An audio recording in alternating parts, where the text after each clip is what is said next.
Welcome to the Propreneur Podcast, where we help practice owners become better entrepreneurs. I'm your host, Dino Watt.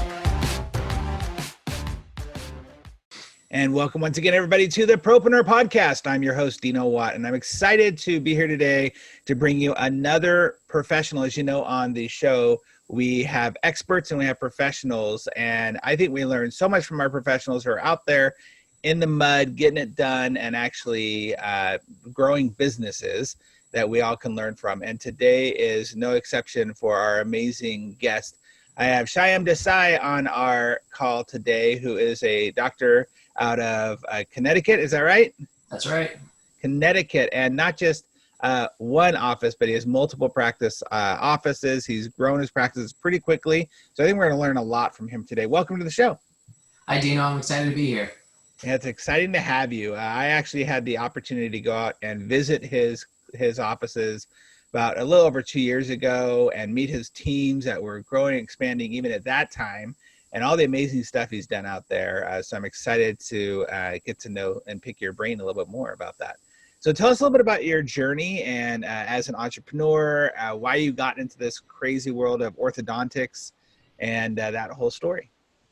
Yeah, I mean, in terms of why I got into orthodontics, when I got into dental school, I didn't know I wanted to do orthodontics. I thought I'd come out and be a general dentist, which would be just fine. But going through dental school, I realized, number one, I didn't think my body could handle being a general dentist for a long term. I mean, just sitting there and doing the dentistry, I didn't think my body would be able to handle that. So that was one concern I started to have when I started to treat patients.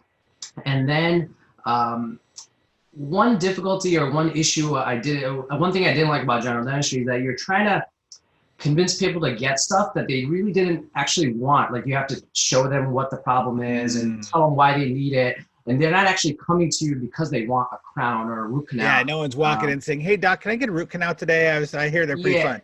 Exactly. So I didn't find that, I don't consider myself a salesman, and I didn't find that part of it fun.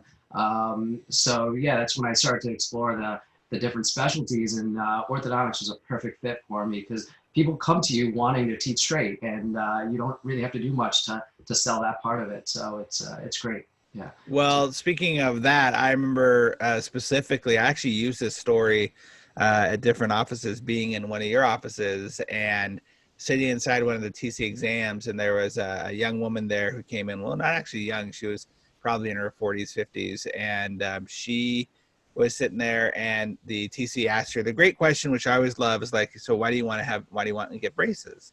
And the woman started to cry, and she just said, "I've never smiled my entire life." And she had some pretty extreme challenges with her teeth. And she started to cry, just saying, "I've never smiled my entire life. I want to smile." And, that's one of the great things that I get to see in your guys' specialty is this transformation that not only happens physically, obviously with the teeth, but also emotionally for people to change their lives. And it did for me, and I know you get to see it on a daily basis. How does that propel you on a daily basis, knowing that that's what you get to do? Yeah, it's pretty powerful. I mean, if you just go to work every day and kind of go through the motions, you can't fully appreciate it. But we try to continuously remind our team members of the impact we're having on our patients, because I think it's important for them to know that, so they can come motivated to deliver that same type of impact to every patient.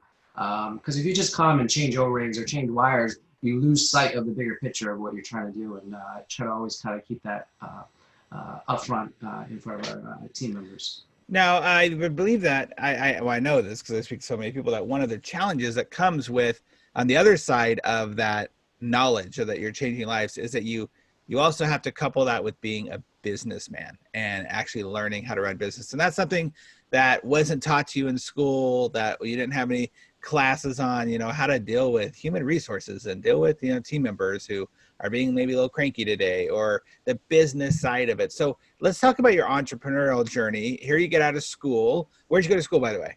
I went to UConn for my orthodontic residency. I grew up in Connecticut. I went to dental school in New Jersey and came back to Connecticut for my orthodontic residency. Nice. So you got to keep it all in-house. That's cool. So you got to in your backyard. All right. So you get out of school, and then what happens next? So I wanted to I wanted to work for a year just to get experience, just to see what's out there. But during that year, I quickly started to look for practice opportunities. It wasn't, I knew I wanted to own, but not straight out of my residency. So I went to Philadelphia. I worked as an associate in a busy, high volume practice. I went to Philadelphia because my wife, who's a pediatric dentist, was doing her residency over there. Knowing that after a year, we were going to come back to Connecticut. So I was looking for practices in Connecticut during the time in Philadelphia. And that was around 2008, 2009. And I found a practice that I really liked, but it was a tough financial time. And banks, even for orthodontists, I couldn't get a loan for the first practice I wanted to buy. And it was an interesting experience to be able to finally find a practice that, checks off all the boxes and you want it, but you just can't get the money to buy it. So, Sure. yeah, that was an interesting experience for sure.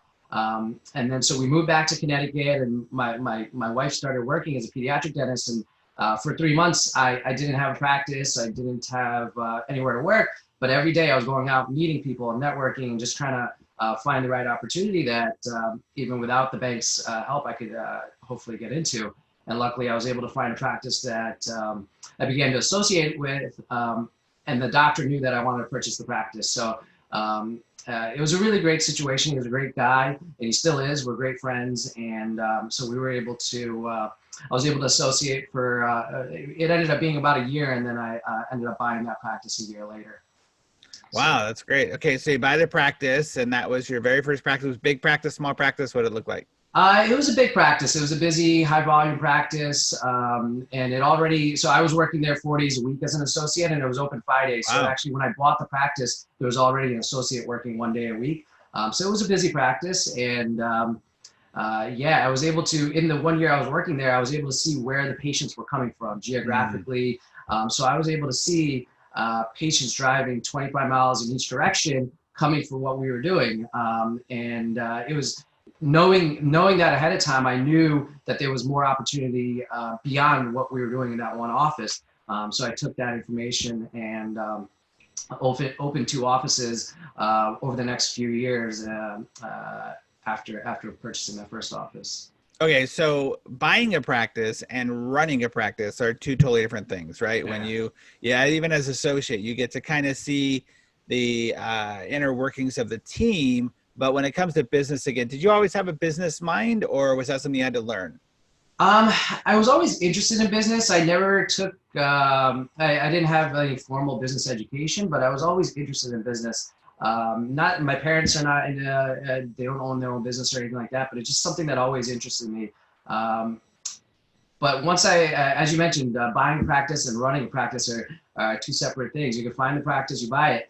And I quickly started to understand what I didn't want to do in the business. I knew what I liked doing. I knew what I enjoyed doing. But very quickly, I decided there was a handful of things that I didn't enjoy doing. And so what I decided was I wanted to continue to grow so that I could set up enough infrastructure around me where I'd have people doing those things that I didn't like doing. But not only that, I could trust them to do it better than I could do it. And so that's what I set my goal out to be, really. So it wasn't just a matter of stuff you didn't want to do as in a practice of the business. You mean like physically, I just don't want to be involved in that, whether it be bookkeeping or marketing or whatever. You knew internally that you wanted to hire that out, and you hired people who were smarter, faster, better than you at that. Exactly. I mean, it comes out to, I think this is probably one of the biggest stressors in most practice owners, but it was just staff issues with hiring, training, and managing just daily staff issues. The first day after I became owner, I got a text, I'm going to be 5 minutes late. Oh, I can't come in today. And I decided these texts, I can't do anything with these. This is not, I want to show up at work, and whoever's there we'll get through the day, but I need someone else handling that type of information for me. And a lot of people have an office manager doing that. But yeah, all the way from the hiring to training to disciplining, and even setting up goals and rewarding the team members. I just wanted to make sure that was taken care of at a much higher and better level than I knew I can do it. Well, that alone is a huge lesson, I think, for so many people, because it's really difficult for a lot of doctors to let go of that, first of all, to come to that realization of, hey, there's nothing I can do with this text. And whatever I do with this text actually is going to probably slow down my day and slow down my ability to be an amazing practitioner when I walk in there, and even leader. And to really realize all those different spots of and areas of delegation, it's probably one of the biggest challenges most leaders have. And you said, I think correctly, that staff issues become quite a challenge for so many doctors, and a lot of it is self-induced, right? It's because they're not willing to let go of it, or they don't know how to find those right people. So let's talk about that, because I got to tell you, I get questions all the time of, okay, Dino, how do I find the right office manager? How do I find somebody who's my right business manager? How did you go about doing that? Because I think that's one of the areas where you've really excelled in early on, that a lot of people listening to this can listen to and learn from. Yeah, I mean, when I bought my first office, it came with 16 team members. So some of those people Wow. had the internal skills to do more work or take on more tasks than they currently were. It was just up to me to get them into that position and then empower them and delegate the right amount of work to them.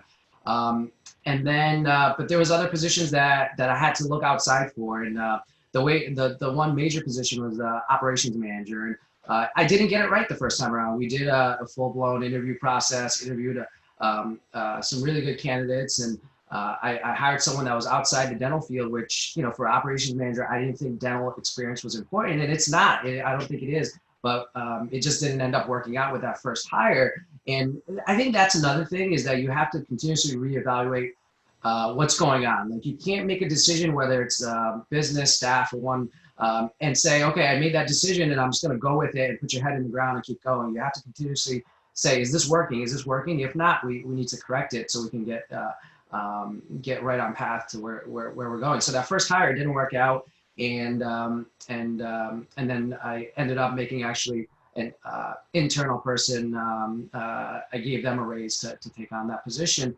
And it's worked out beautifully. So I'm a huge fan of that belief of always evaluating. I talked about it, actually just had a little Instagram post last week about, look, if there's one piece of advice I could give, is to hire 3 times slower, fire twice as fast, right? Just make sure that you're always looking at that evaluation. And I find it so interesting how many doctors especially are so reluctant to that. They feel like you're in somehow letting your team know, or not giving your team enough trust that, hey, you can be fired at any time. Hey, and I'm thinking, well, what's the alternative? That they know they can't be fired, like they're always going to have this job no matter what they do, no matter how insubordinate they are. So have you really been able to push off all of that to your office manager, whether it comes to not just the hiring and firing, but even the assimilation into the culture that you've created? Because you have created a great culture there. Yeah. So, I mean, the culture and the vision, it comes from me, but in terms of being able to implement it through the team members, yeah, that's delegated through the operations managers. Awesome. And then, but yeah, I mean, I don't want to create a culture where the team's coming to the office scared or afraid that they're going to lose their job or walking on eggshells, because that's not a comfortable or fun situation. I want to be able to motivate and empower the team, but I knew very early on that I wasn't doing a great job of it. I knew what I wanted to do, but it just because I was the owner, and some people get scared, or it doesn't come off as constructive criticism sometimes, I guess, especially from the owner to an employee. So it was very difficult early on when I knew I wanted to teach and help someone get better, but when I was saying something, it wasn't helping them get better. They were taking it offensively, or like take it personally or something like that. So you created that buffer between you and them, but you still have that vision and the culture being led by you. I think what's fascinating about that is I actually look at it the other way of when it comes to people knowing that, hey, they've actually have to do the job, or do the work to keep the job, right? Which makes sense to most of us, but not everybody. Is that for all of those team members, you're giving them so much security, right? Knowing that they're going to come to work every day, working hard, doing their best, and they don't have to worry about you putting up with somebody who's not going to be working that hard. There's a saying by Perry Belcher that I put in my last book, where it said, nothing will ruin a good employee faster than watching you tolerate a bad one. Yeah. And I think it's so empowering for your team members to know that you've got their back. Yeah. And that's really cool.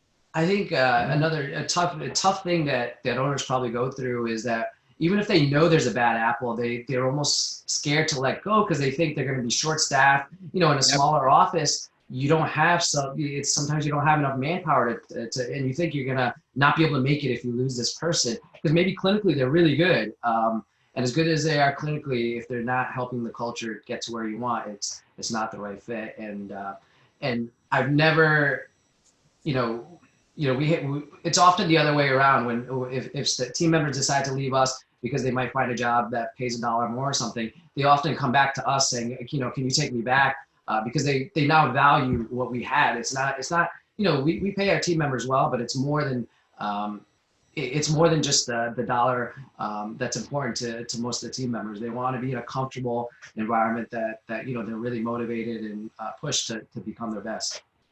So let me ask you a question about that when it comes to team members and assimilation, if you will, because, okay, so you buy a practice, it has 16 team members in it, and then you go and you buy 2 other practices. They're bought pretty quickly after that or pretty quickly together? Yeah, so I opened an office about a year later, which is 2012. So 2010 was my first purchase, and then beginning of 2012 was the opening of another office. 2013 was a big year. I opened my a second startup and also bought another doctor's office. So 2013, I went from 2 doctors to 5 doctors, and I would say I kind of grew a little too quick that year. But things were going well and just kept moving forward. But again, it's all about evaluating yourself and seeing where you are. And so we went from 16 team members to now we have 50 team members, including the doctors. Yeah. Okay, so with the offices that you purchased, there comes history with that, right? There's team members who have been in that office for sometimes 20, 30 years, right? There's a history with those people. 35. Yeah. 35 years. How do you as a leader help assimilate them into this new culture? Because I've been in those offices before where there's a little bit of pushback there. Oh, our last doctor didn't do it this way, or we like this thing better. And sometimes it was a negative thing, right? Oh, he let us get away with this. He didn't care about this. And now you're coming in saying, well, you guys, we have a new leader. We have a new opportunity here. How have you gone about assimilating those people and helping them see the benefit of growing into your culture? A couple ways. So number one, I think when most people, they go to work, a lot of times they don't know what the owner or what they're supposed to, like what they're being evaluated on almost. They go to work doing what they think they need to do, but they don't know what's important to the success of the office. So we have clear goals and for all the different positions within our office. So with those goals, they know that this is what they have to accomplish to continue to do well. So establishing clear guidelines for them. And then number 2, putting people around them. So usually, most of the times when we're buying an office, the team members that are there, they stay on board with us, but we add some of our existing team members around them. So the culture quickly can kind of take over like a positive peer pressure happening. Exactly. That's awesome. That's very good. I love that you are recognizing and listen, we have doctors who listen to the show from, the chiropractic space, the dental space, ortho space. And one of the things I talk about continually is if you don't let people know what is expected from you, they'll give you whatever they think. Yeah. And that expectation is really important. It's crucial inside of the culture buildup of it. So here you have built up these practices, you're fairly a younger guy. So I know you got other doctors out there going like, "Hey, dude, like, how are you doing this? How are you keeping up?" I don't feel as young anymore, but yeah, you're still pretty young. So how do you keep the, one of the biggest challenges with owning a practice is the stress level. Would you say that your delegation has allowed you to kind of, I know you're not stress free because you're a practice owner, but when it comes to the extreme stress, the really health adverse stress, how have you been able to avoid some of that, or what have you done to actually help relieve some of that stress? Has it been the delegation part of it? Oh, absolutely. Yeah, 100%. I mean, that goes with, if I was still doing the things I didn't enjoy, I would look probably 10 times older than I am now. Like it really starts to wear on you if you're doing things that you don't enjoy. So I would say if there was one piece of advice, it's not possible to buy an office and enjoy doing every single aspect of it. If you do feel that way, I think you're probably either lying to yourself or you're probably not as good as you think at most of those things, right? So even Good if you point. enjoy doing those things, try to figure out what you're not good at and find someone who's better than you to do those things. So yeah, absolutely, yeah. Delegating is the most important thing to reducing stress level and ownership. Well, the value of what we try to do here is to really give the best practices to these doctors. And like, I know there's probably some doctors who are listening to this on their way to work or back from work, and they're rolling their eyes. Yeah, yeah, yeah. I know I got to delegate. You know, I got to figure that out. Do you have a certain system other than, oh, I don't like doing that, that you put yourself through to go, oh, I got to find somebody to do that? Or this is not my purview. I remember a doctor once told me that he felt his only three jobs were to create a case, the treatment plan, make sure the treatment plan is being followed, and third is making sure moms are happy. And Yeah. if it fell out of those areas, that's what he did. Do you have any type of wisdom like that? Well, I mean, I want to get rid of myself as the bottleneck. So if I see things, I want as little things having to come to me, because if they are coming to me, I'm probably going to be the one slowing them down because I have so many other things that I might be trying to take care of. So a lot of times if I go, let's say I'm seeing patients in an office and assistants or a front desk will come up and ask me a question, and I'll be like, I might know the answer, and it's really tempting to try to answer that question. But I'll say, well, if I wasn't here, who would you be asking that question to? And kind of, encouraging them to just find the solutions without me. Because as much as I want to be around forever, I mean, I want to set up a business or an office structure that doesn't rely on me being there every single day. I love that. I And love yeah, putting it back on the team member, whoever it was that asked you, asking the question, well, what would you do? And I mean, it's so empowering too, right? Because you're actually giving them the opportunity to, oh yeah, I have a brain, I can use this, and they're understanding that you trust them, and trust is so huge with team members, so important. All right, so you've done some great things. You've done, obviously, you've grown your business. You're speaking some real good truth here on the show. Every business has challenges. Every business goes through periods that are more challenging than others. Every business has challenges. What's a challenge that you're going through right now that the people listening to this can kind of relate to? um, just I think one of the challenges, I think you, like you mentioned, as doctors, we come out and we know how to move teeth. We know how to move teeth, especially with braces. Maybe we don't know how to move them with the aligners when we finish our residencies, but we can learn that as well, the clinical part of it. But kind of teaching doctors communication, and because they all know how to do the treatment, it's can they communicate well with the patient and parents, so that they gain the confidence from the patients. Um, we're going to get the teeth straight at the end, but if the patients don't feel good during the process, if they don't feel informed and throughout the process, and it's not just on the doctors, it's the assistants as well, just continuously being able to communicate throughout the treatment process. It's a challenge because they're kind of going through the motions, and they know what they did, and they feel like because they're doing it so often that they don't have to explain it. But every single time you do it, it does really need to be explained to the patients and parents so they feel informed, because they don't come to us every day. They're coming to us, once every 6 to 8 weeks, and once their treatment's done, they're done, and it's a new patient coming in. So it's important. The communication aspect is always a challenge. But yeah, it's, I think, one of the biggest struggles right now. Do you have any specific examples of specific areas in that communication realm with your team that you're struggling with right now? I mean, just simply, like I said, updating the status of the usually it's a child we're treating, right? And oftentimes that sometimes, especially if it's cold out or if it's raining or it's snowing, the parent will stay in the car, which is fine, but we have to figure out a way to communicate what we did to the parent, because if we leave it up to that kid, Oh or no, the child is going to go and say they didn't everything's do fine. anything. The doctor didn't even see me. That's what they'll say. The doctor didn't see me. They didn't do anything. And it's like, like only if we could have just told mom what we did, Mm-hmm. it would be so much better, because we did do stuff and we could explain it to mom.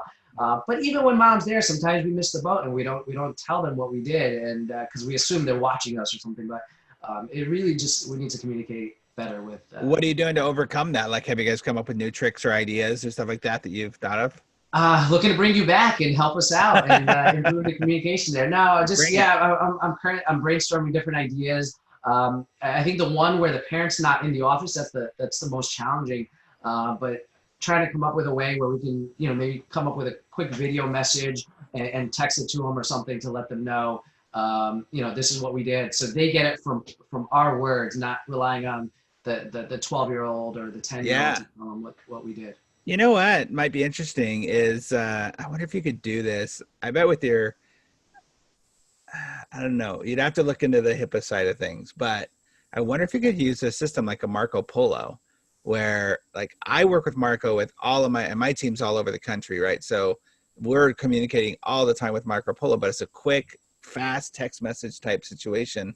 I don't think Rhinogram does something like that, where it's actually, because I know that's HIPAA compliant, but that might be an interesting way to do it. Just a quick video of like, hey mom, just want to let you know today we did X, Y, and Z. Have a great day. Let us know if you have any questions. And maybe that coming from one central place in your office. I don't know. Yeah, no, I mean, I think and it helps if it's coming from either the doctor or the assistant that was with the patient, because they know exactly, like in more detail, what was done. But yeah, I think that's probably one of the biggest issues that I have to find a solution for right now.